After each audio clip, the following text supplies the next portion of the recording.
Shabbat Shalom, bendito seja para sempre o nome de Adonai. Baruch Hashem, Shabbat Shalom Lekulam, Shabbat Shalom a todos vocês, que o Eterno te abençoe e te guarde, a você, a sua casa, a sua família e toda a sua parentela. Nesse dia de Shabbat, nós vamos estudar a Parashá Vayeshev, a nona Parashá da Torá, este ano 5.777. Vayeshev significa e continuou a viver, e continuou a habitar, e continuou a morar, e continuou a viver no sentido de habitar. Vayeshev. Essa é a Parashá logo após a porção que determinou justamente a morte de Rachel, o nascimento do último filho de Yosef, de Yaakov, o irmão de Yosef, Binyamin. Ou seja, todos os filhos de Israel são nascidos no momento desta. O capítulo 37 de Bereshit, justamente o momento em que Yosef, ele tinha 17 anos. Ou seja, o seu irmão, Binyamin, ele tinha 1 ano de idade. Então, havia 1 ano do acontecimento com a morte de Rachel. E por isso, a porção inicia e continuou a viver, continuou a habitar. Yaakov continuou a habitar. Nessa porção, é dado um enfoque muito grande. Ser dado a Torá, ela vai focar muito forte na vida justamente de Yosef. Que em Bereshit 7,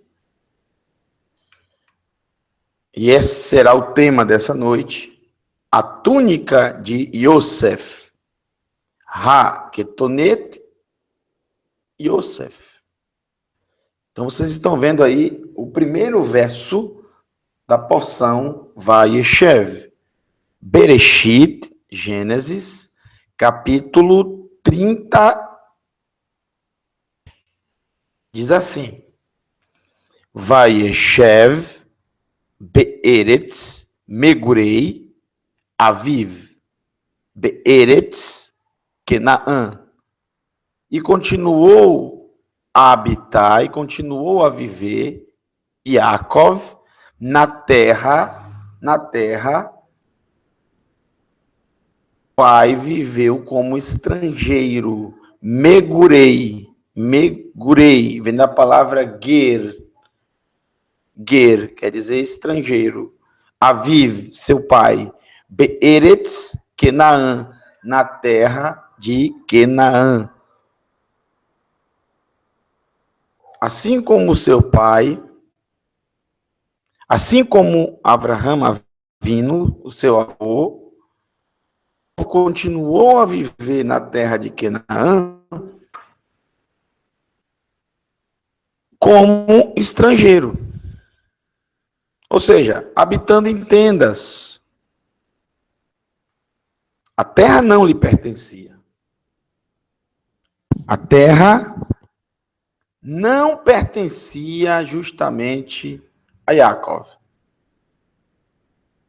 A terra não pertencia, assim como não pertencia a seu pai, nem a seu avô.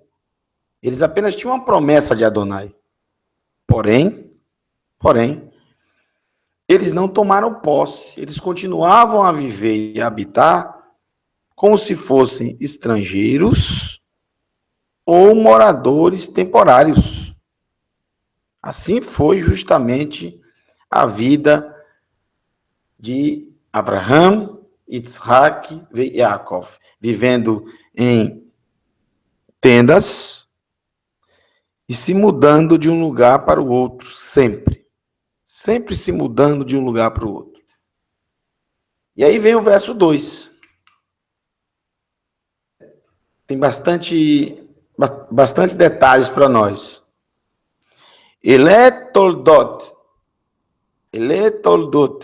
Você já deve lembrar da paraxá que fala sobre a vida de Yitzhak. A paraxá Toldot. Toldot quer dizer genealogia. Então, eis a genealogia de Yaakov.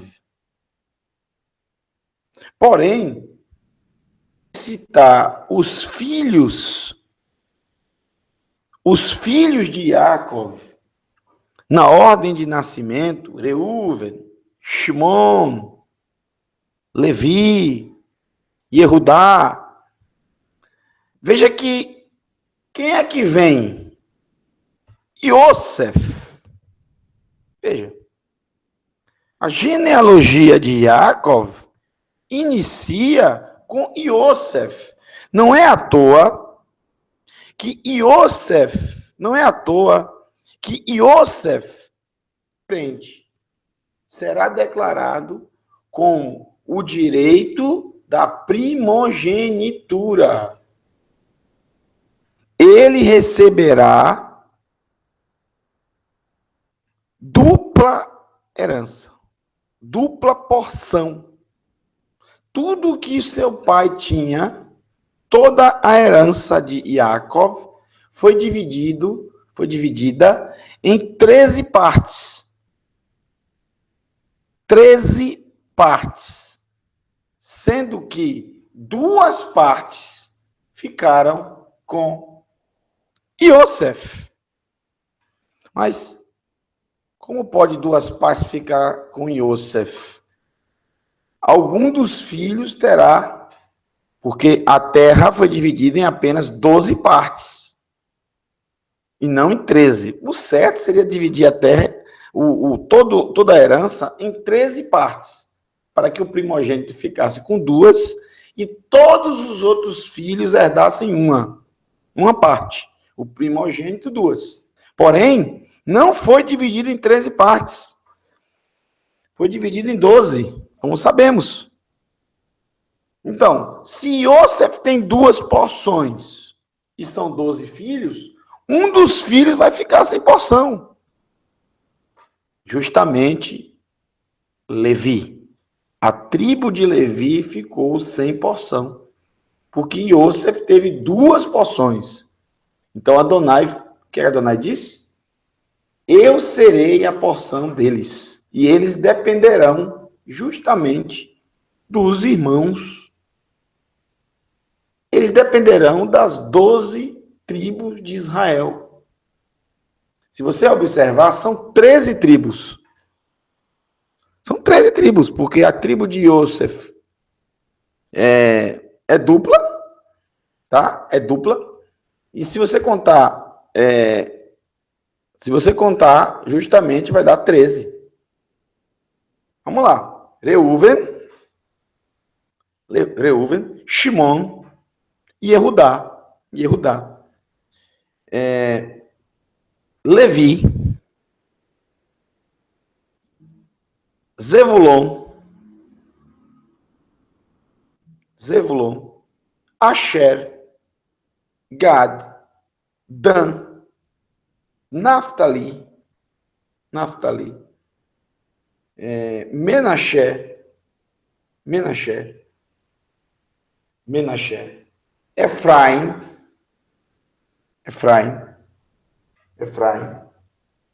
que mais? Efraim, Vamos pegar aqui na própria Torá, que fica mais fácil, né? Que a gente não acaba esquecendo alguma, vai se passando. Assim como aconteceu com Yohanan Hachalia. Quando ele escreveu as tribos, ele se atrapalhou. E ele esqueceu. Isso acontece de fato.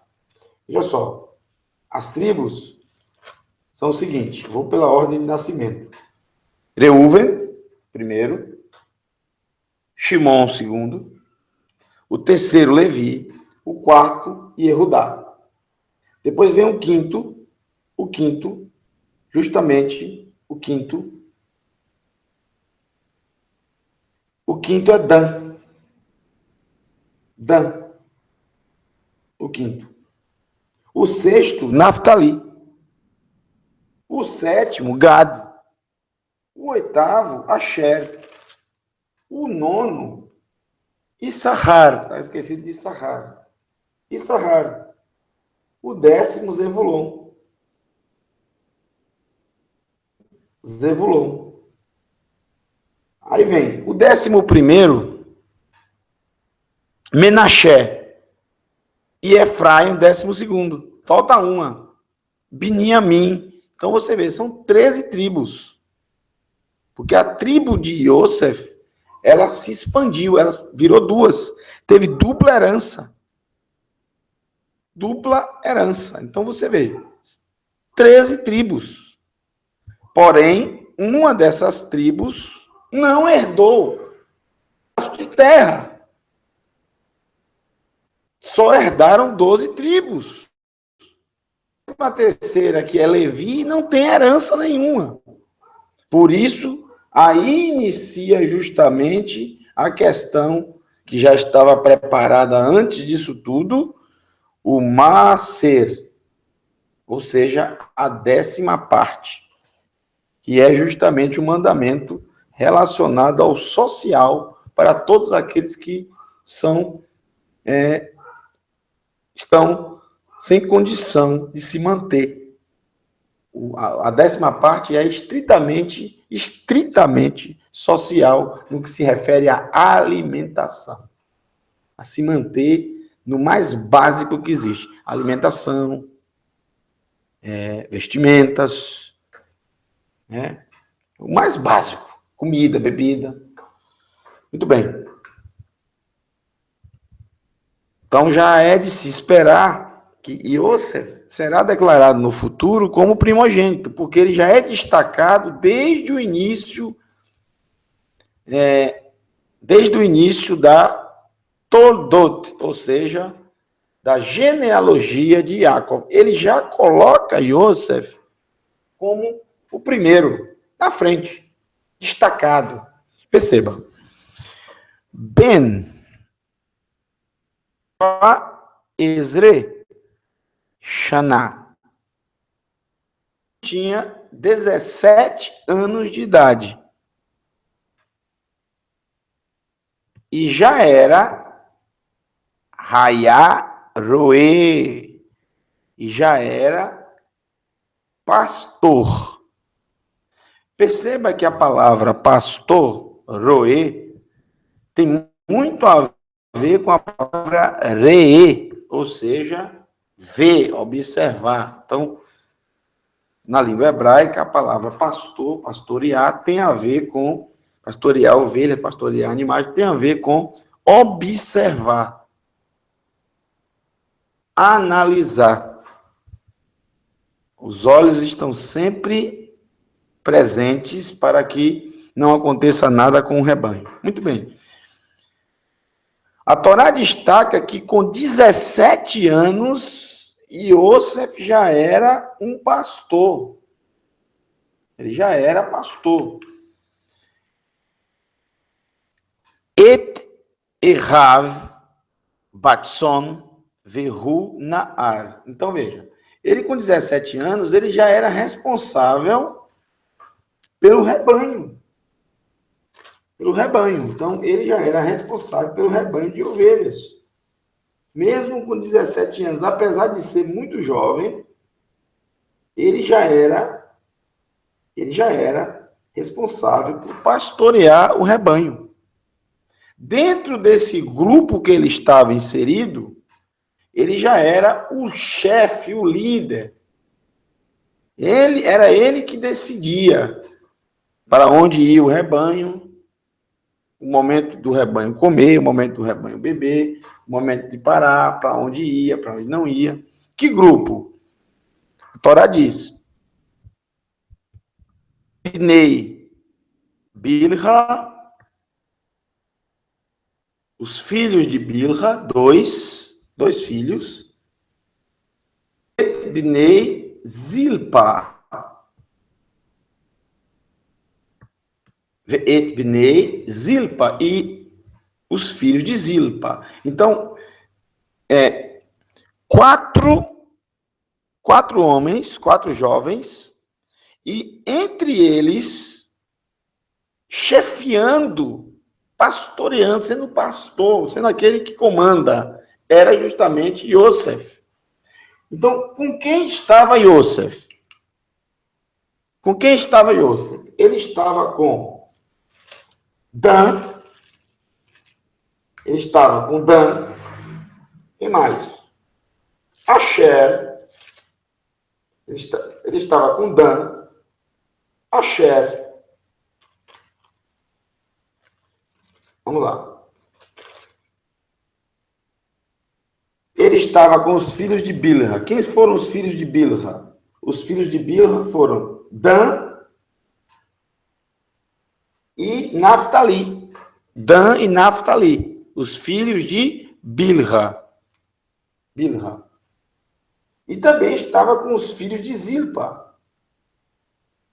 Os filhos de Zilpa, Gad e Asher. Então, 4 filhos. 4 irmãos. 4 irmãos. Dan, Naftali,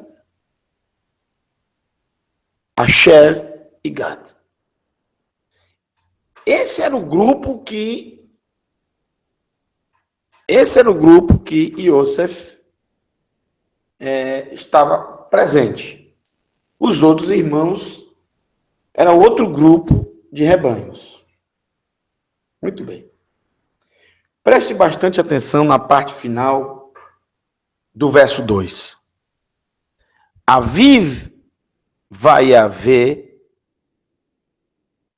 Zilpa Neshei Aviv. Ou seja, Bilha e Zilpa, mulheres do seu pai.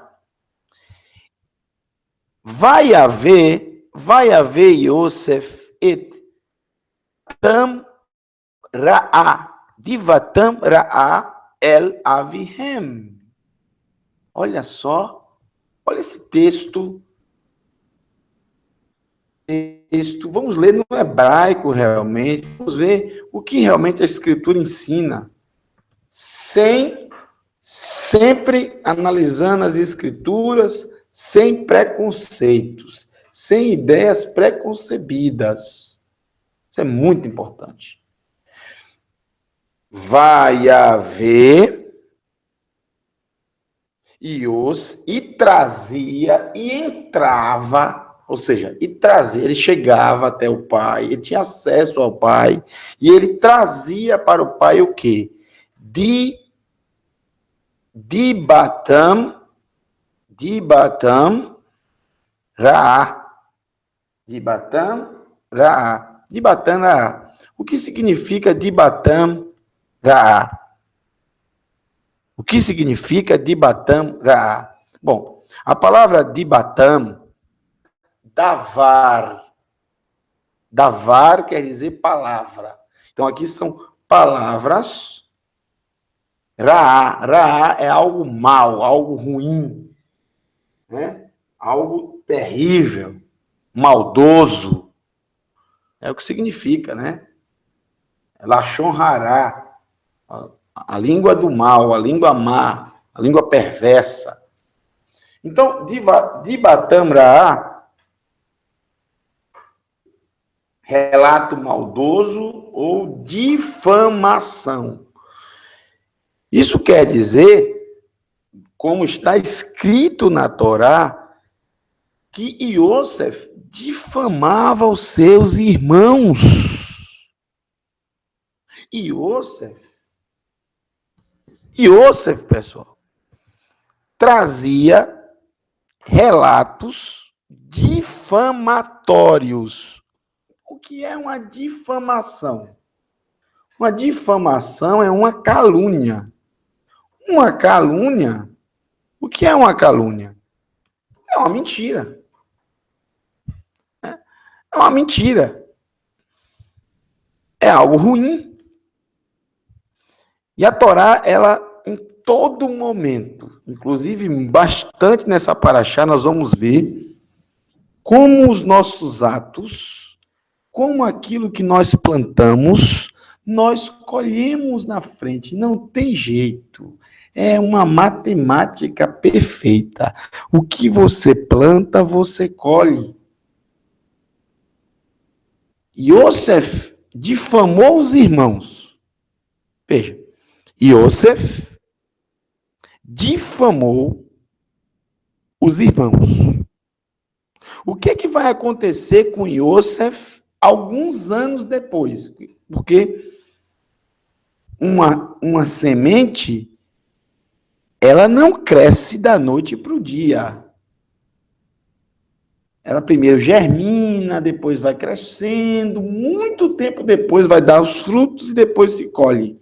Então as coisas não são da noite para o dia, nem sementes boas e nem sementes ruins. Tudo tem o seu tempo. Tem muita gente que acha que as coisas que plantamos são colhidas imediatamente. Não é assim que funciona.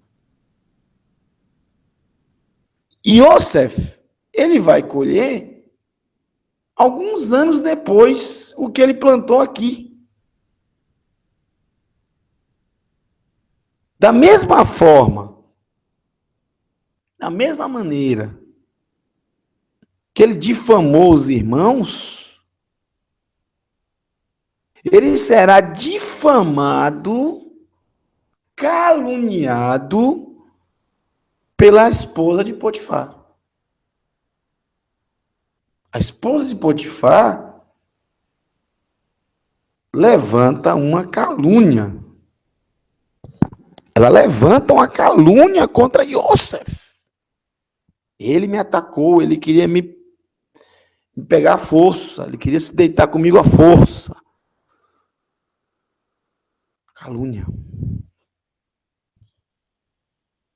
Qual o objetivo de Iosef em caluniar os seus irmãos? Os 4. Qual o objetivo? Por que ele fazia isso? Ele era jovem, era muito jovem. O que é que ele queria com isso? Ele queria destaque. Ele queria, apesar de seu pai já o amar mais do que todos os outros irmãos, e não, claro, não era uma coisa a escondida, era uma coisa aberta para todo mundo ver, todo mundo percebia isso. Mas queria mais.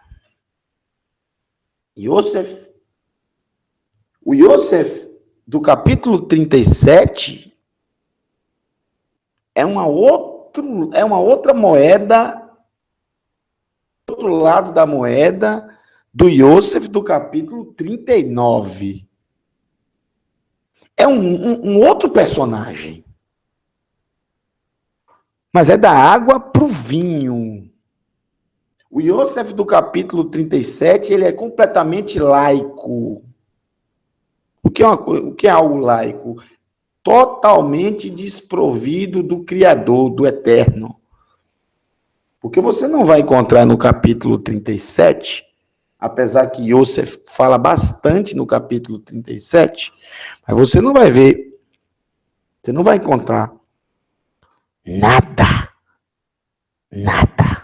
relacionado ao Eterno, a Adonai, a Elohim, ao Todo-Poderoso. Nenhuma menção de Iosef.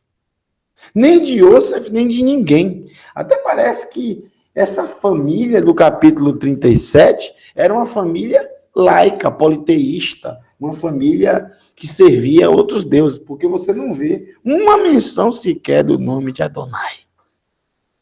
Diferente do capítulo 39, que 8 vezes aparece a palavra Adonai. 8 vezes. É só você virar a página, você vai ver. Tudo que Yosef falava no 39, Adonai, ele colocava o eterno no meio. E ele estava numa terra estranha, ele estava numa terra estrangeira, com costumes pagãos, politeístas. Perceba, é uma outra pessoa, mais humilde. Nós vamos analisar friamente. Vamos analisar o outro lado da moeda, né? Porque o final da vida de Yosef é algo maravilhoso. A fé, a confiança dele, tudo que ele passou, tudo que ele viveu. A história de Yosef é uma história sensacional. Quantos filmes, desenhos, palestras, estudos, pregações não já foram feitas através das histórias de Yosef. Porém, o que fica marcado na vida de Yosef é o Yosef do capítulo 39 em diante. Esse do capítulo 37, poucas pessoas veem, observam. E é o que nós estamos fazendo agora, nós estamos vendo o outro lado.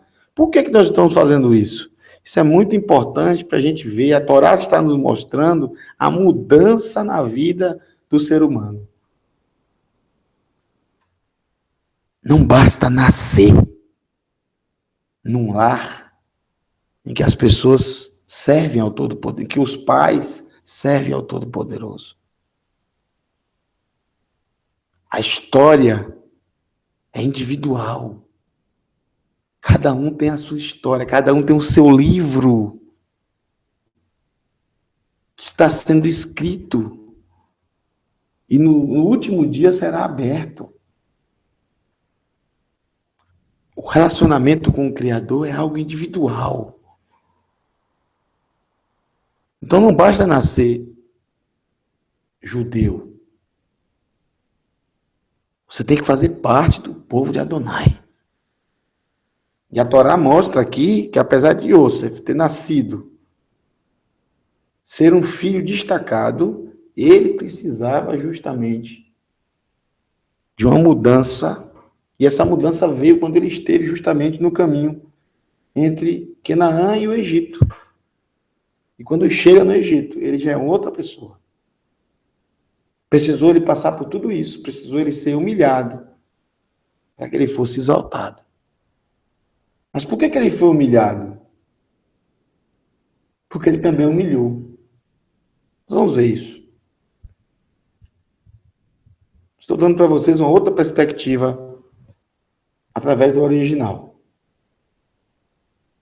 Sem os preconceitos que nós temos na nossa mente. Que Yosef era 100%, até parece que Yosef nunca pecou, nunca cometeu um pecado. Isso não é verdade. Nós já estamos mostrando aqui Lashon Hará, ou seja, a má língua. Isso é Lashon Hará, má língua. De Batam Raá, né? Relato maldoso, difamação, calúnia. O verso 3 diz assim, praticamente marquei todo de vermelho, porque ele é muito importante. Verso 3, olha só. Vê Israel, e Israel, Ahav et Yosef, Mikol Banav. E Israel amava mais Yosef do que todos os seus filhos. Que absurdo! Isso a Torá está mostrando mais um detalhe que vai se somando para que a tragédia que acontecerá, a grande tragédia, o grande trauma dessa família, que vai ser o envio de Iosef para o Egito de uma forma traumática, em que quase mataram o próprio irmão. A coisa ficou feia. Por pouco ele não foi morto. As pessoas tendem a ideia, porque já conhecem o final da história, de achar o seguinte: tudo isso foi a vontade de Adonai. Não é verdade. Lembre-se de quem não assistiu, assista, por favor, a nossa palestra da Parashá Shelach Lechá. Permissão versus vontade de Adonai. Uma coisa é a permissão. Outra coisa é a vontade do Todo-Poderoso. Será que foi a vontade de Adonai os irmãos odiá-lo? Será que foi a vontade de Adonai Yosef difamar os irmãos? Será que foi vontade de Adonai que Israel, ou seja, Yaakov, amasse mais todos os outros irmãos? Sendo que a Torá já mostra várias vezes. A Torá já vem demonstrando várias vezes o problema que é quando os pais amam mais um filho do que o outro. Já vimos na vida de Abraão, já vimos na vida de Isaac, que amava mais a Esav e a mãe amava mais a Yaakov. E agora nós estamos vendo na vida do próprio Yaakov, que sofreu isso na pele com seu pai. O pai amava mais o irmão do que a ele. Então a Torá está mostrando mais um elemento, e que o pai também é responsável. Mas será que foi da vontade de Adonai que Yaakov sofresse tanto? Veja, ele não quis ser mais consolado, de luto até o dia em que ele viu Yosef de novo. Mas ele disse: a partir de agora, até o dia da minha morte, eu estarei de luto. É o que está escrito no penúltimo verso do capítulo 37. Eu descerei até a sepultura. Sheol, em hebraico, sepultura, não é inferno, por favor. Temos também palestras sobre isso, né? A Escritura Sagrada fala sobre inferno. Você pode procurar no nosso canal, assista, vai tirar muitas dúvidas, muitas ideias erradas, muita mitologia da cabeça, muito dogma. E é bom você assistir. Isso é techuvá também. Deixar paganismo de lado, deixar ocultismo, misticismo, essas coisas, doutrinas pagãs, etc. Veja, descerei até o Sheol, descerei até a sepultura, de luto, com meus cabelos brancos, eu descerei até a sepultura. Cabelos brancos que ele fala por causa do pó da terra que ele lançava, né? Ele lançou o pó, lançou terra na cabeça. Claro que o cabelo dele era branco, mas ele está falando do pó. Ou seja, ele ia descer até a sepultura com terra na cabeça. Não quer dizer que ele ficou o tempo todo com a terra na cabeça, mas ele quer dizer, de luto. De luto. Será que foi vontade de Adonai que um ser humano vivesse dia após dia de luto? Deixando de cuidar dos filhos, de dar atenção aos filhos, de viver a sua vida, de ter um relacionamento normal. Normal para um patriarca que tinha relacionamento íntimo com Adonai. Será que foi vontade de Adonai que os irmãos lançassem ele no poço, com desejo de matá-lo? Será que foi vontade de Adonai que ele passasse por tudo isso? Claro que não. Claro que não. Mas tudo isso são consequências, porém, de uma coisa certa. Uma coisa certa. O plano de Adonai tem que se cumprir de uma forma ou de outra. O ser humano é que escolhe se... Olha só. Nós é que escolhemos a forma de como esse plano de Adonai vai vir na nossa vida. Então nós escolhemos com dor ou sem dor. Né? Quando escolhemos com dor, é quando nós escolhemos os caminhos tortuosos, como Jacob, e também como seus irmãos. Não existe vilões nessa história. Como também não existe mocinhos nessa história, inocentes. Todos são inocentes, mas também todos são culpados. Ou seja, ninguém é totalmente inocente, ninguém é totalmente culpado. Ou então posso dizer, todo mundo é inocente e todo mundo é culpado. Ou todo mundo tem culpa no cartório. Pronto. Todos têm.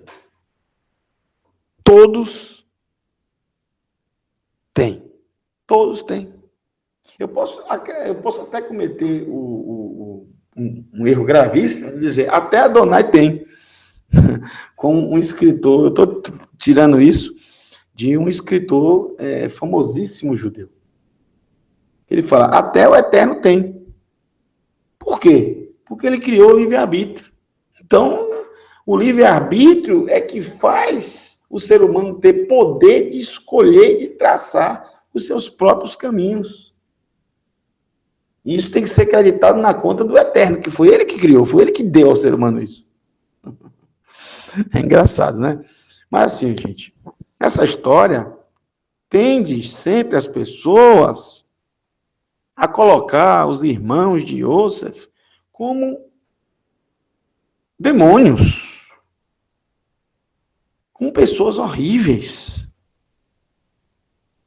Mas vamos mais adiante, porque a Torá já está nos mostrando aqui, já está nos dando embasamento para dizermos, afirmarmos com todas as letras que os irmãos de Yosef também foram vítimas.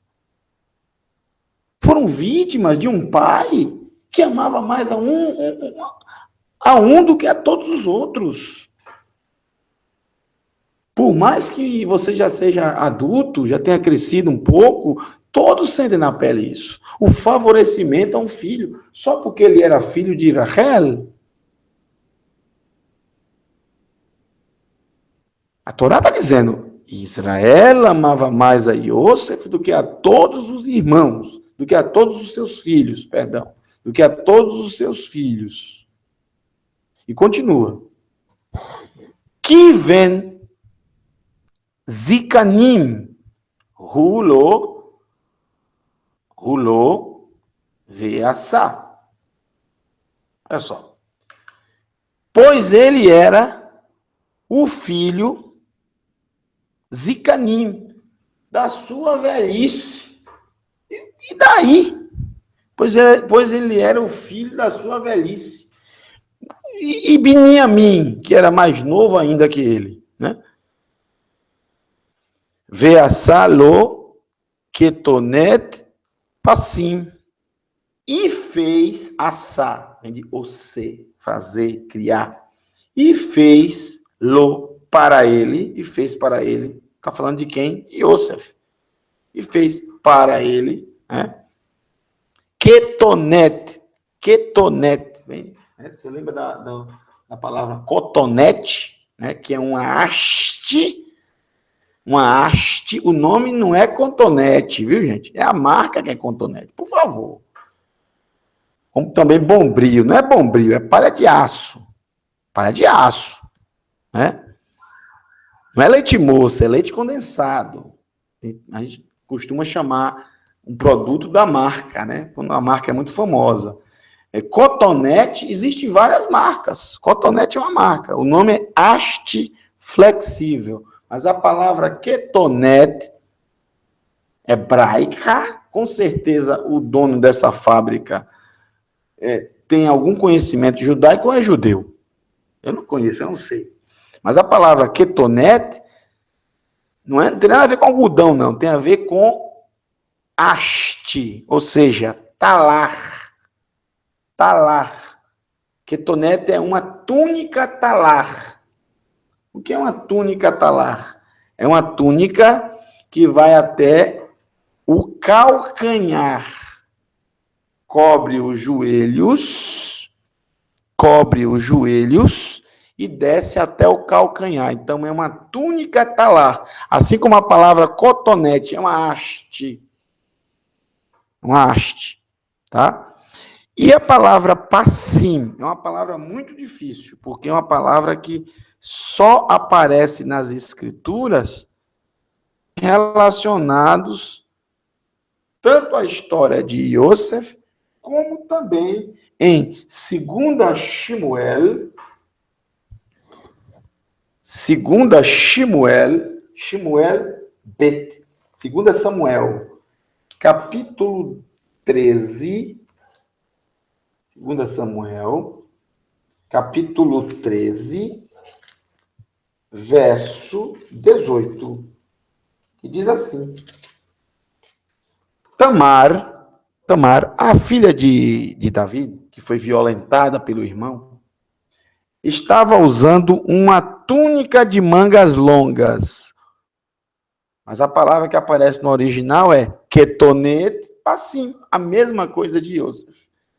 Uma túnica de mangas longas, túnica talar, de mangas longas, que é a palavra passim.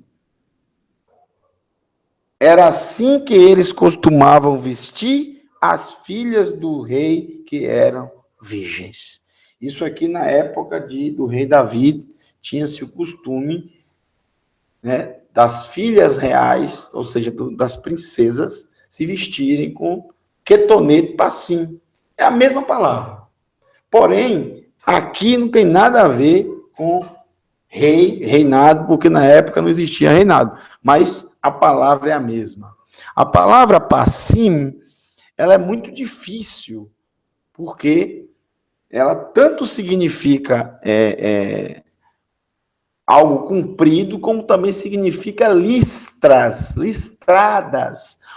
Então seria uma túnica listrada.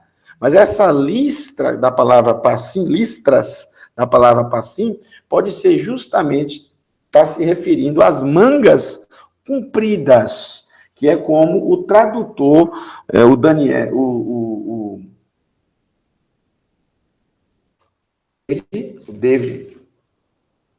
o David Stern, né, o David H. Stern, como ele traduziu. Eu fico com a tradução dele.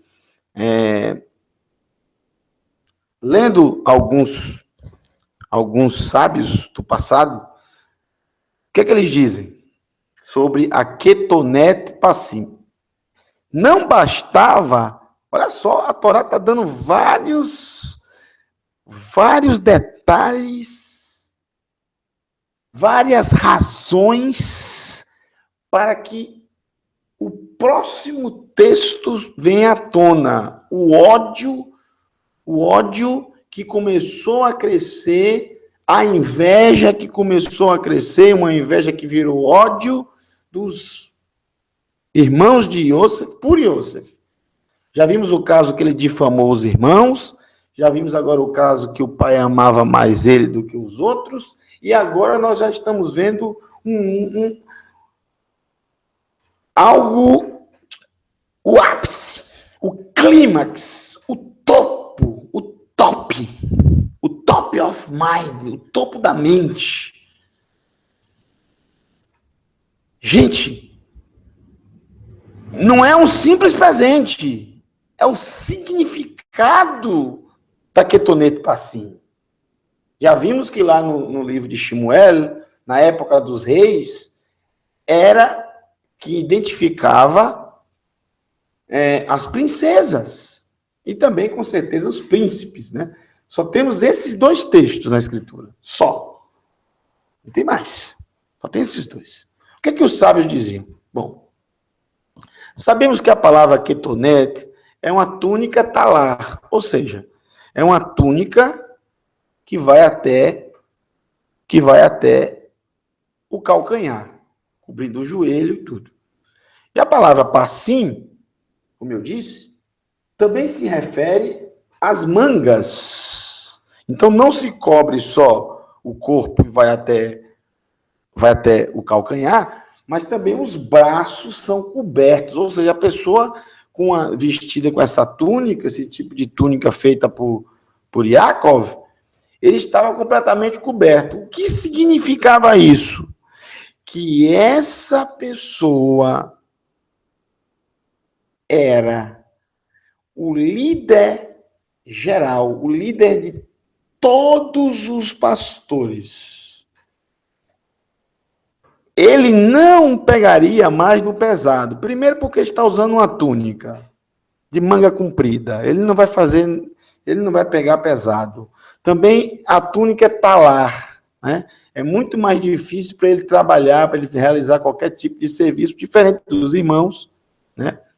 Que não necessariamente a túnica ia até o calcanhar. Como também nenhum usava de manga comprida, o que iria dificultar e muito o trabalho.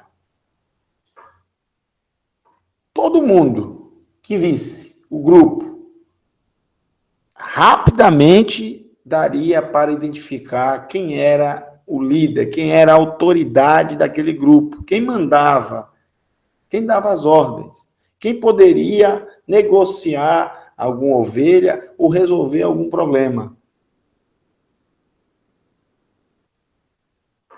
Era aquele que estava com o quetonete passinho, com a túnica talar de mangas compridas.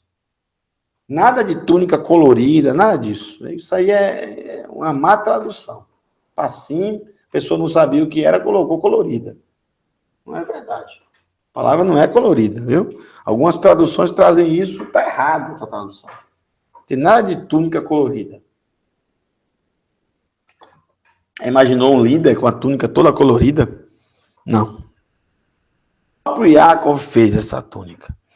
A questão não era em si a túnica, porque, sinceramente, num tempo de calor, quem mais sofria quem estava com a túnica.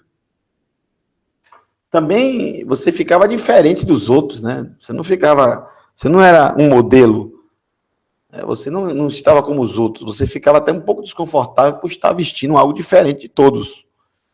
A questão não era bem a túnica, não é que ela era bonita, nada disso. É o significado dela, gente. A questão não é a túnica, é o que ela significa. É o que ela passa para todos aqueles que a enxergam, a veem. É o que ela diz aos irmãos. O pai, Yaakov, o pai, ele não teve, por exemplo, irmãos falou, a partir de hoje, Yosef vai ser o líder de vocês. Ele falou isso através da túnica, através da quetonete. Ele falou isso através da túnica, pessoal. Isso é que dói. Isso dói. Se coloque no lugar dos filhos, principalmente os mais velhos. Principalmente os mais velhos, os mais experientes, os que pegavam mais no pesado, os que tinham mais responsabilidade. Eu não estou sendo advogado dos irmãos. Não. Eu quero que você observe como a Torá está nos levando a ver. Ela está dando todos os detalhes, explicando o porquê aconteceu tudo aquilo. Querendo dizer que os verdadeiros responsáveis por toda aquela tragédia, apesar de ele não ter morrido, mas foi uma tragédia familiar, foi como se fosse, foi como se tivesse morrido. Foi algo muito traumático, muito difícil. Só realmente uma pessoa que tem a presença de Adonai no seu coração para perdoar, para que essa família volte a ser unida de novo. Foi uma tragédia tão grande que um dos irmãos, como mostra o capítulo 38, Yehudá, saiu do meio dos irmãos e foi habitar com quem? Com os cananeus. Se casou com uma mulher cananeia. A família começou a se destruir. A Torá está dando os exemplos para que nós possamos aprender como não criar uma família, como não criar os filhos. Como não criar os filhos? Não se pode fazer competição entre os filhos. Não se pode privilegiar um mais do que o outro. Não se pode amar um mais do que o outro. Isso é transgressão. Isso tem consequências. Fica marcado na alma de cada um. Principalmente naquele que se sente rejeitado. E depois a coisa explode, vai crescendo e explode, como explodiu aqui. Não somos diferentes desses personagens aqui não, pessoal. Eles são iguais a nós. São seres humanos iguais a nós. Todos são culpados nessa história. Todos. Todos, sem exceção, todos. Eu tiro Adonai porque ele nem aparece no capítulo 37. Você tem ideia? Ele não aparece uma vez sequer. Procure no capítulo 37 inteiro. Você não vai achar. Não existe ele aqui. Nem Elohim, nem Adonai, nada relacionado a ele. Nada. Continuando. Vem o verso 4. Prestem atenção no verso 4. Olha só. Olha o que diz. Vaireu, e viram, Errav, seus irmãos, Kioto Ahav, Avihem, que amava mais a ele que o seu pai, que o pai deles, Avihem, que o pai deles, amava mais ele do que a eles. Mikol e Rav, amava mais a Yosef, amava mais a ele do que a todos os seus irmãos. Botou odiá-lo, Vaishneu otou, e passaram a odiá-lo. Velou, e não podiam mais Dabro le Shalom. Olha que coisa interessante. E eles já não conseguiam, e eles já não podiam Dabro. Dabro vem de davar, palavra. E eles já não podiam mais falar, conversar a ele. Le Shalom. Le Shalom. E eles já não conseguiam, eles já não podiam ele por Shalom. Por Shalom. Ou seja, por paz, por saúde, por prosperidade, bem-estar, segurança, alegria e felicidade. Tudo isso envolvido, que é a palavra plenitude. Então, eles já não tinham mais condição, aqui foi traduzido de forma civilizada. Veja, é muito além disso. O ódio tomou conta realmente do coração dos irmãos. Porque já não havia mais desejo do fundo do coração que a Shalom estivesse sobre a vida de Yosef. Quando a gente, em Israel, a palavra Shalom, ela é a palavra, sem dúvida, mais falada até os dias de hoje. Eu acredito que Shalom seja a palavra mais utilizada em a palavra hebraica mais utilizada em todas as épocas, até os dias de hoje. Porque ela é muito completa, até o nome já diz o significado. Shalom quer dizer plenitude. É uma palavra completa. Tem tudo que o ser humano precisa. Paz, saúde, prosperidade, bem-estar, segurança, Alegria. Alegria é uma coisa. Felicidade é outra. Felicidade. Que vem de Adonai. Ou seja, e termina a palavra dizendo que vem de Adonai. Obviamente, todos esses 7 significados vêm do Todo-Poderoso. Só dele. Só ele pode dar isso.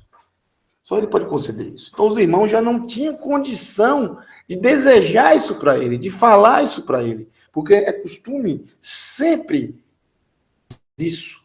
Não só desejarmos para o próximo, como também procurarmos como está a shalom do próximo. Por exemplo, Mashlomcha. Como está o seu shalom? Tem shalom? Você está tendo shalom? A shalom está vindo sobre você? Então, a palavra shalom não é paz. Não é só paz, gente. É uma palavra muito mais complexa. Que não dá para traduzir para o português. Porque são 7 significados. 7. Sempre gosto de traduzir para que a palavra seja... Quando você fala plenitude, acredito que resuma um pouco o que é a palavra shalom. Então, perceba. Quando chega ao ponto que a Escritura diz que os irmãos já não tinham mais condição de desejar para ele, de falar para ele, como sempre falamos quando vimos, né? Shalom, e as pessoas respondem, shalom, shalom. Ou seja, tu tá me desejando shalom, eu te desejo em dobro. Shalom, shalom, shalom. Em dobro. Mas eles não tinham mais condição. Mas por que eles não tinham condição? O texto já disse. Porque o pai, isso estava claro diante deles, que o pai o amava mais, muito mais, do que a todos os outros irmãos.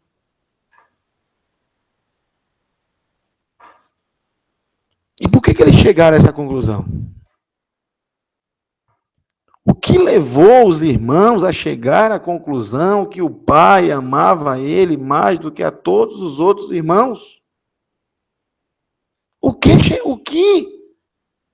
Como eles chegaram a essa conclusão? Por causa da bendita Ketonet Passim que o pai fez para ele. Não pela roupa em si, mas pelo significado dela, gente. Vimos que lá em 2 Shmuel Bet, o significado é mostrar que a pessoa é da realeza. Mas aqui, que ele é o líder, que ele é o chefe, que ele é quem comanda. Porém, obviamente que os irmãos não aceitavam, né? Logo de imediato, os irmãos não aceitaram essa liderança. Que era muito jovem, tinha apenas 17 anos. Né? 13, 12 anos, de 12 a 13 anos, mais novo do que Reuven, do que Shimon, por exemplo. Como pode o cidadão, o jovem está começando agora, só porque é o queridinho do papai, ele tem que ser o líder da gente. Vamos para a segunda parte. Agora a coisa vai esquentar mais ainda. Os sonhos de Yosef. Os sonhos de Yosef, novamente eu volto a dizer, eles são bastante laicos, ou seja, desprovidos de qualquer coisa relacionada a Adonai. Você observa que em nenhum dos sonhos de Yosef aparece a palavra Adonai. Ou nada relacionado ao Eterno. É uma coisa muito racional o sonho dele. Cumpriu? Se cumpriu. Porém, você não vê. Assim também como observa os sonhos, tanto do faraó, como do copeiro, como do padeiro. Você observa que eles são bem laicos, bem lógicos, bem racionais. Como afirma claramente no seu livro o sábio Efraim Rushansky, nosso amigo lá de Israel. Nós gostamos muito. Ele afirma, olha, os sonhos são bem laicos, bem racionais, desprovidos realmente de qualquer coisa relacionada ao eterno. Apesar que, quando ele está no Egito, ele diz que foi o Eterno que deu a ele o dom de interpretar. Agora, aqui no capítulo 37, ele não fala isso. Você vê como é diferente o Yosef do capítulo 37 e o Yosef do capítulo 39. Vamos ver o sonho de Yosef? Preste bem atenção, verso 5. Vayachalom, e sonhou, Vayachalom, Yosef, Halom, e sonhou Yosef, e o seu sonho, e sonhou Yosef, sonhou, Vayaged le Echav. Olha só. E sonhou Yosef. Sonhou, não tem mais o de ir. Então, e sonhou Yosef. Contou.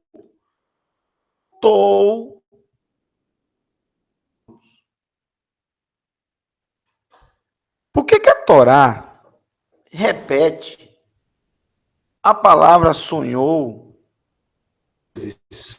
uma e outra depois? Para que isso? Por que não disse assim? E sonhou Yosef e contou a seus irmãos. Por que a Torá disse? E sonhou Yosef. Sonhou e contou aos seus irmãos. Por que ela enfatiza isso? Porque não era para ele ter contado aos irmãos. Mas além dele ter sonhado, ele não guardou para si. Ele fez questão de contar. Por quê? Por quê? É o que a Torá está querendo dizer, está querendo mostrar. E ela vai dizer que esse é o motivo deles terem passado a odiá-lo mais ainda. Diana e Yosef no nível 1, o nível de não conseguir falar shalom para ele.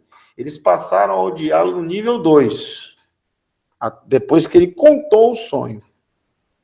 E depois que ele insistiu e contou o segundo sonho, que envolve inclusive até o pai dele, eles passaram a odiá-lo no nível 3, que é o nível de querer matar.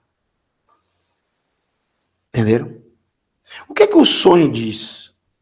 Por que ele não deveria contar o sonho? Por que ele não deveria contar o sonho? Primeiro, sonho, na maioria das vezes, não significa nada. Pelo muito trabalhar, vem os sonhos, que na verdade são imagens do nosso subconsciente, do nosso dia a dia, daquilo que vimos, um filme que assistimos, uma cena que nós vemos, algo que alguém nos fala e nós mentalizamos aquilo, né? Ou seja, criamos imagens na nossa mente de algo que alguém falou para nós ou de algo que nós vimos, que assistimos, que ouvimos, que sentimos.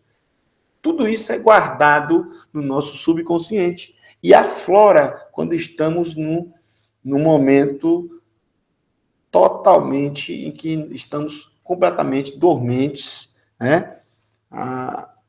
E aí vem o subconsciente. Nós não estamos totalmente inconscientes, por isso que o nome é subconsciente. E aí vem justamente as imagens, os sonhos. O que a Escritura mesmo diz, do muito trabalhar vem o sonho, do muito agito na vida, muita coisa na cabeça. E aí o corpo, a mente, coloca para fora quando estamos no sono profundo. Ninguém consegue sonhar quando não está no sonho profundo. O mesmo que o subconsciente entra. Então, normalmente, os sonhos não significam nada. Nada. Mas ter um sonho e dizer e achar que... Não, normalmente não significam nada. Nada. Nada. E existe também alguns sonhos que são proféticos. Os dois que Yosef teve são proféticos. Porém, ele sabia que eram. Porque ele não fala, olha, eu tenho certeza que o Eterno me deu esses sonhos. Não. Ele vai utilizar desses sonhos para levar uma vantagem que ele não estava conseguindo, mesmo com a túnica. Os irmãos não podiam falar com ele, nem desejar shalom para ele. Ele via que aquilo que ele queria implementar, ele não estava conseguindo. Os irmãos não estavam o respeitando como tal, como o líder, como o chefe. Mesmo com a túnica. Os irmãos não aceitaram. E ele queria que os irmãos o recebessem como um líder. Então, quando ele teve esse sonho, ele viu nesse sonho uma oportunidade para mostrar aos irmãos que era inevitável eles se curvarem, ou seja, servirem a ele. Ele ser o líder. Yosef viu nesses sonhos, quando ele acordou, a chance que ele tanto queria.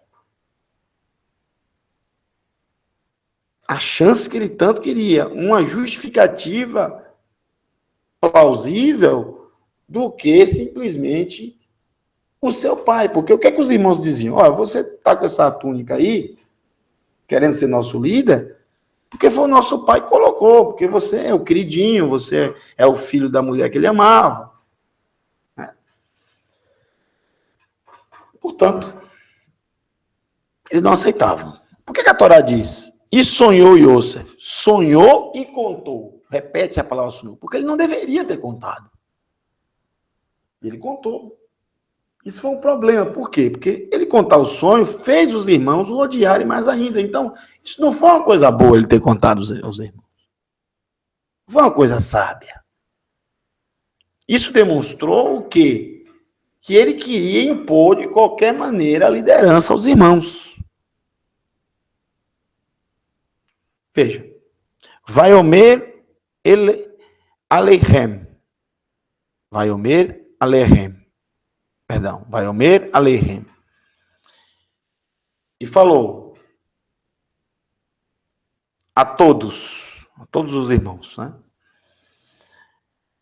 Shimeuna, me ouçam, eu rogo, me ouçam, por favor. Reuniu os irmãos, me ouçam, por favor. O líder falando, né? Ha-halom, ou seja, o sonho, ha-halom, o sonho, Hazé Asher Halamiti. Olha, o sonho que eu tive, vocês têm que ouvir o sonho que eu tive, o meu sonho. Na verdade, não é o sonho que eu tive. O meu sonho, olha aqui, ó. Halamti. O meu sonho. Verine anachnu malmim alumim betor hassadé verine kama alumati vegam nitzavá verine bena alumotehem vatishtachaveyan la alumati. O que é que disse Yosef? Verso 7. Traduzindo. Ele diz assim, olha, nós estávamos amarrando os feixes de trigo no campo, Betor Hassadê, no meio do campo. E de repente, Verriné, e de repente, Camá, Alumati, de repente, o meu feixe de trigo, de repente, o meu feixe de trigo levantou-se sozinho. Ou seja, sem ajuda. Não foi meu pai que levantou como líder. Não. Ele se levantou sozinho e ficou de pé. Então seus feixes aproximaram-se, reuniram-se em torno do meu e prostraram-se diante dele. E prostraram-se diante do meu feixe. Ou seja,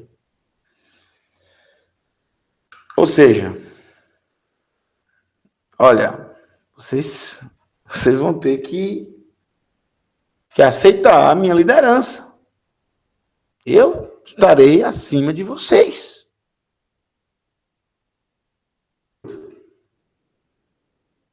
Vai o Meru e disseram para ele, seus irmãos, Errave, Ramalor, Timlor, vem na palavra Meler, rei, Ramalor, Timlor, Aleino, Im Mashul, Tim Shol, Banu,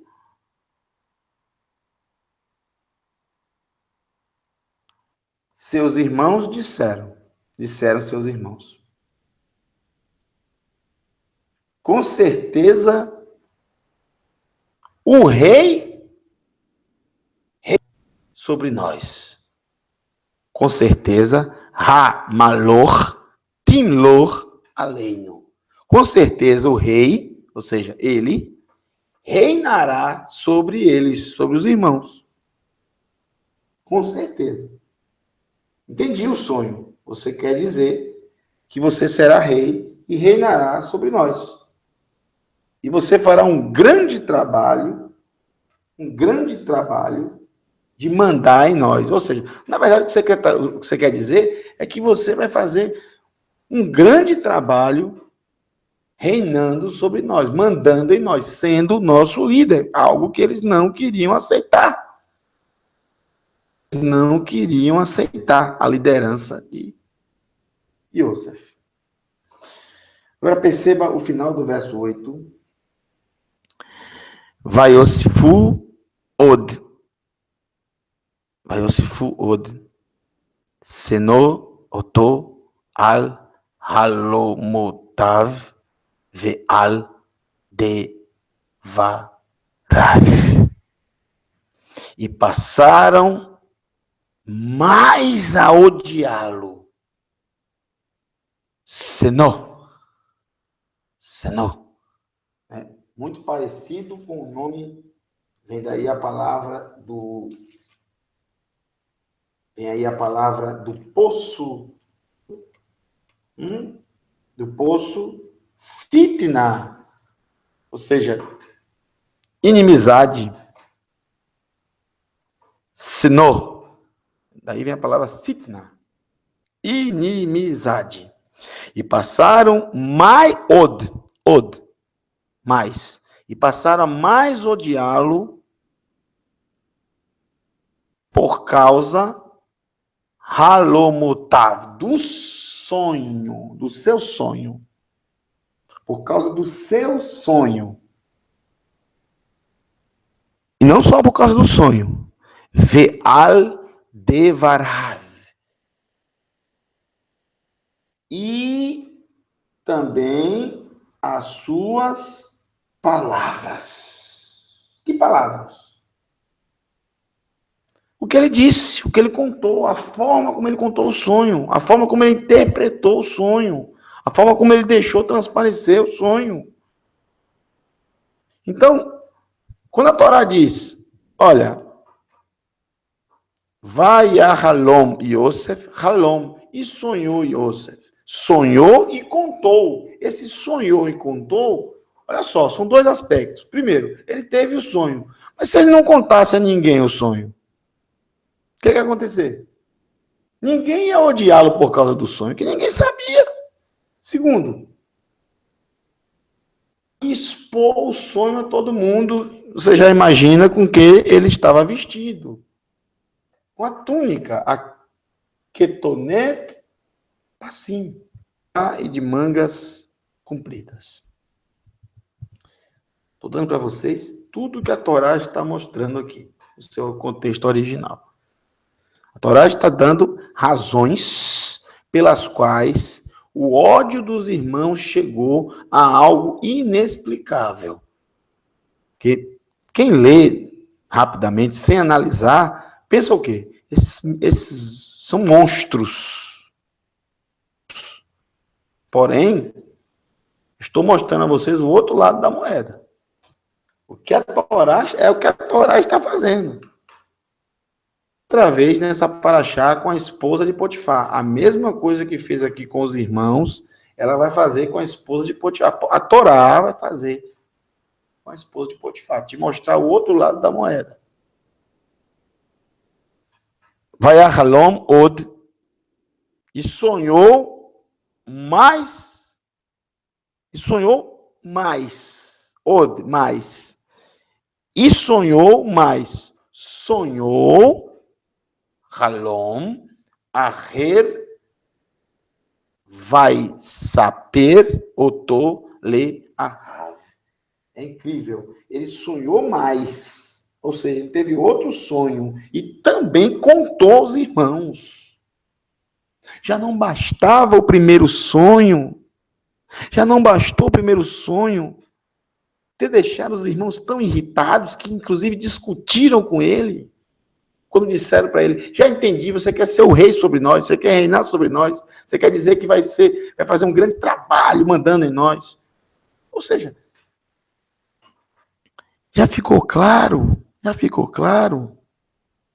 que os irmãos, que o contado sonho para os irmãos, que a presença dele com aquela túnica, querendo conquistar a liderança dos irmãos a todo custo, de qualquer maneira, de qualquer jeito.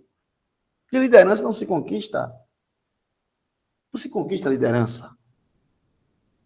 Liderança é algo natural. É líder, é aquele que serve. Não é aquele que é servido. Líder é aquele que dá exemplo. Líder é humilde. Esse é o líder da escritura. Ele era muito jovem, né? Muito jovem.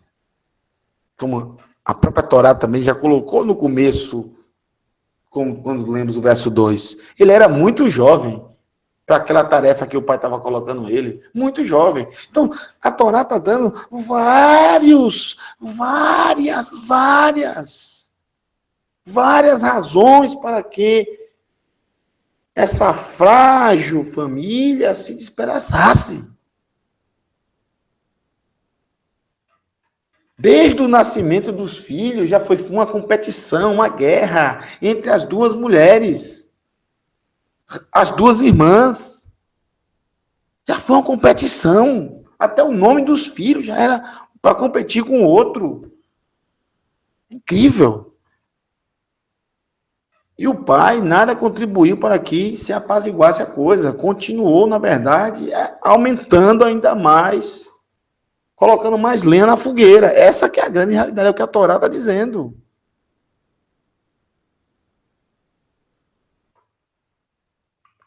Ainda o verso 9. Halom Od. Volta a dizer, Halom Od. Mais um sonho, o outro sonho, mais um sonho que ele teve. Verine Hashemesh. Ele dizendo, ó. E ele fez questão de contar novamente. E dessa vez ele envolveu o pai.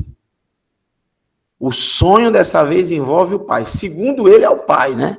O Shemesh, o sol. Ou seja, ele quer agora que os irmãos vejam que é tão sério que ele teve realmente o sonho. Mas ele quer, na verdade, Yosef, ele queria tirar vantagem desse sonho. Algo que é futuro, mas ele quis tirar essa vantagem logo no presente. Por isso que ele não deveria ter contado o sonho, porque o sonho era um sonho profético, era algo para frente, não para aquele momento, porque tudo tem a hora certa, tudo tem o momento correto, e não foi o momento certo de ter contado o sonho. Cuidado com aquilo que você fala, com aquilo que você diz, com aquilo que você abre a boca para falar no momento errado, na hora errada. Tudo tem a hora certa para falar, fazer. Temos que ter sabedoria, porque uma palavra colocada no momento certo é uma maravilha, mas aquela mesma palavra colocada no momento errado, a palavra branda desvia o furor e a palavra dura suscita ira. Além da palavra colocada no momento errado, também tem a forma como se coloca uma palavra. Você sabe a entonação que Yosef usou aos irmãos quando contou os sonhos? Porque não parece ter sido a entonação de uma pessoa humilde, de uma pessoa. Parece ser uma entonação de alguém que quer a todo custo liderar. Na força, na raça, no braço, no grito. Tudo é entonação, tudo é a forma como se coloca. Os irmãos já estavam odiando ele cada vez mais. Ele vem e continua falando de sonhos, e todos os sonhos falam a mesma coisa, o mesmo sentido. Que ele vai, todo mundo vai se curvar a ele, ou seja, que ele vai reinar sobre todo mundo, que ele vai liderar sobre todo mundo. Ele está inventando sonhos. Os sonhos dele se cumpriram. Claro que o segundo sonho não ao pé da letra, porque ele cita o sol, a lua e as 11 estrelas, ou seja, a lua está se referindo à mãe dele, que já estava morta. A mãe dele não prestou homenagem a ele, não se curvou a ele. Então, não se cumpriu literalmente, totalmente, mas o sentido sim se cumpriu. Né? Até o pai dele precisou dele no futuro. Veja, Hashemesh vê Hayarear, vê Hayarear e a lua.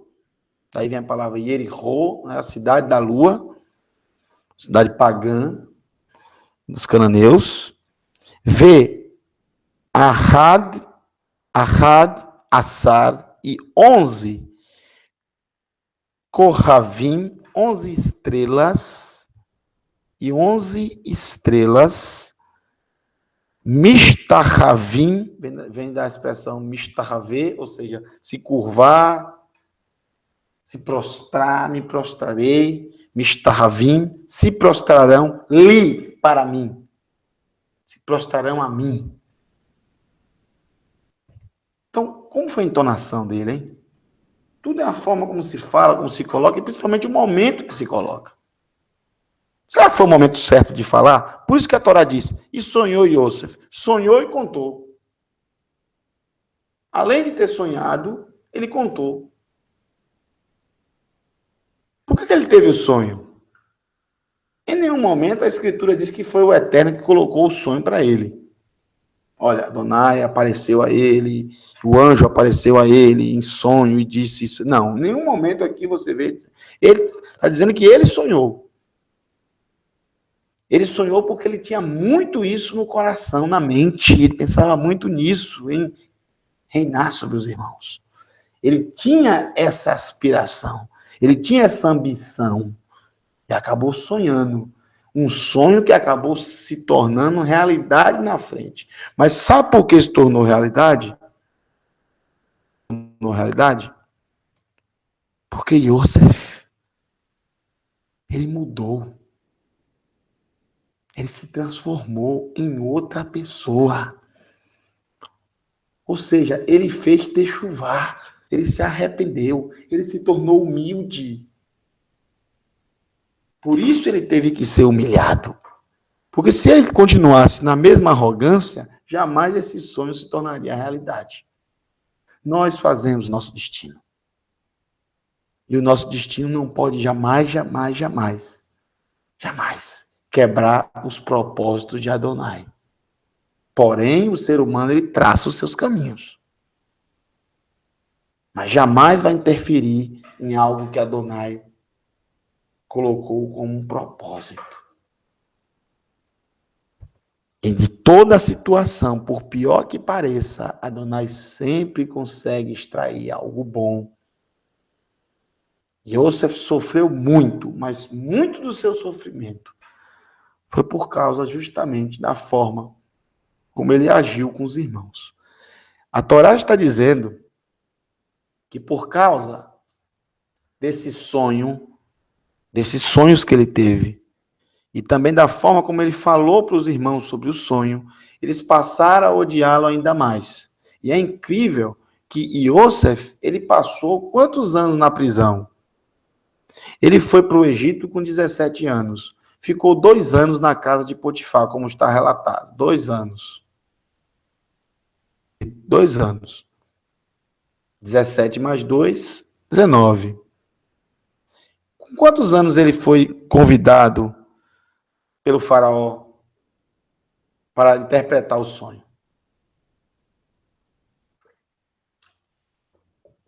30 anos. Bom, se ele foi para a prisão com 19 e se apresentou ao faraó com 30, ele passou 11 anos na prisão. 19 menos 30, 11. 11 anos na prisão. 11 anos lhe diz alguma coisa? Vê Ahad Asar Kohavim. 11 estrelas. 11 irmãos. Para cada irmão. Perceba, 1 ano para cada irmão. Por causa das suas palavras. As palavras dele eram muito afiadas. Já vimos no começo que a Torá fala que ele difamava os irmãos.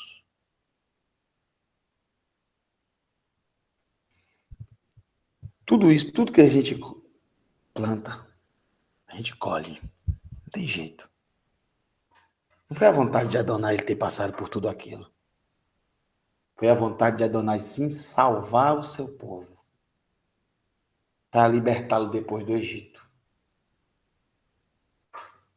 As coisas acontecem e as pessoas têm mania muito cômoda de, em vez de observarem o problema, os pecados, os erros e consertá-los, não. Olha, tudo que acontece é o propósito de Adonai, é a vontade de Adonai. Isso é horrível. O ser humano deixa de viver, de escolher. Isso não é o que a Torá ensina. Para de colocar toda a culpa em Hassatã e para de colocar na mente que tudo que acontece é porque o Eterno quer que aconteça. Senão você vai, de repente, até um estupro que acontece, você vai pensar que você vai dizer que é a vontade do Eterno? Paciência, né?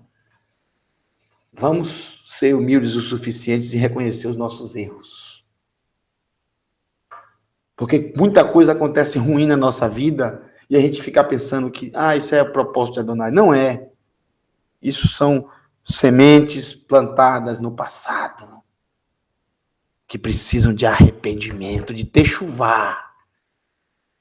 Urgente. Comece a plantar agora a semente do bem, para que você possa colher no futuro. Verso 10. O verso 10 diz o seguinte: ele o contou também ao seu pai. Vai saber el Aviv, ao seu pai. Vê el Ahav e aos seus irmãos. Vai Gaar Bo Aviv vai Omer Loma Hahalom. Como pode esse sonho?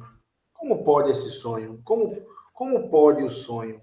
Como pode o sonho? Hã? Como pode? Como pode esse sonho? Que sonho é esse que você teve? Você realmente espera que eu, sua mãe e seus irmãos venhamos e nos prostremos diante de você com o rosto em terra? Seus irmãos estavam com inveja dele. Mas o pai continuou pensando sobre o assunto. Então a inveja tomou conta. A inveja tomou conta dos irmãos. E aí, vem justamente, quando a inveja toma conta, vem justamente parte do estudo, próxima parte do estudo que nós vamos ver justamente amanhã. O momento que ele sai de Hebron e vão até... Por que foram tão longe? Pastorear as ovelhas, muito longe. Por que foram tão longe? E depois, além de ir para Shechem, ainda subiram mais ainda para Dotã. Por que foram tão longe? E de Dotã, nunca mais Yosef voltou. Nunca mais. Nunca mais ele voltou. Ele foi para o Egito. Amanhã vamos analisar a outra parte do texto, né? Amanhã, no Shaharit, vamos analisar a outra parte do texto. Muito interessante, você deve participar, porque muita coisa você vai extrair do texto, muitos ensinamentos, como tivemos hoje à noite. Nós vamos com outra perspectiva, com a perspectiva da Torá, sem preconceito, sem ideias preconcebidas. Nós vamos estudar, tá bom? Então, desejo a vocês um Shabbat Shalom, um Shabbat abençoado, que o Eterno te abençoe e te guarde. Seja humilde, reconheça os seus erros, reconheça os seus erros. Entrega a tua vida nas mãos de Adonai. Entrega o teu caminho a Ele. E o mais Ele fará. Transformará a tua vida. E você, no caminho do arrependimento, começará a plantar as sementes do bem.